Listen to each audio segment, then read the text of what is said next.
Le début des années 60 voit une explosion créatrice dans le milieu de la bande dessinée. Après les 4 Fantastiques et l'incroyable Hulk, Marvel souhaite développer la création de nouveaux personnages. Stan Lee prévoit de pousser encore plus loin les limites, mais avec Hulk, il vient de créer l'être le plus puissant sur Terre. S'il veut un héros plus fort, il devra aller chercher ailleurs. Stan Lee est frappé par un commentaire affirmant que Marvel crée une nouvelle mythologie pour le XXe siècle. L'idée fait son chemin et il se demande de quelle manière il pourrait utiliser des êtres divins dans ses récits, sans offenser bien entendu une quelconque religion. Il se tourne donc vers la mythologie ancienne. Il lorgne du côté des dieux nordiques et jette son dévolu sur Thor, le dieu asgardien du tonnerre. Inquiet à l'idée que les lecteurs ne pourraient pas s'identifier, Stan Lee invente un alter ego, le docteur Donald Blake. Cet individu offre un contraste évident avec le puissant Thor. Le titre anthologique Journée into Mystery est choisi en vue d'abriter les premiers pas du personnage. L'anthologie a jusque-là hébergé des récits horrifiques ou fantastiques, mais Stan Lee privilégie désormais la science-fiction. C'est sans doute pour cette raison que les premiers ennemis de Thor sont des envahisseurs venus des étoiles.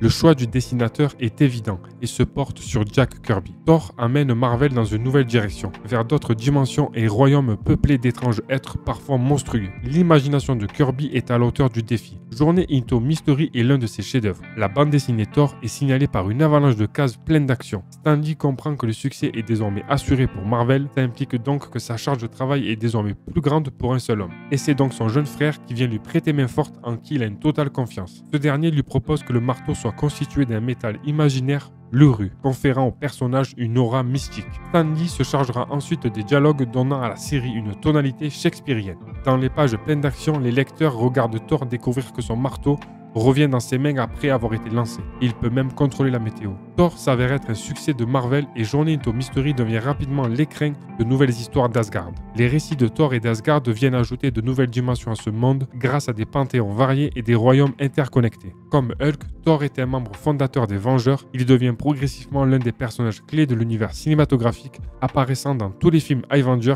en plus de ses spin-offs au grand écran. Et voilà, c'est la fin de cette vidéo les amis. Si ça vous a plu, venez bastonner un gros pouce bleu et je vous laisse également le plaisir de vous abonner à ma chaîne YouTube.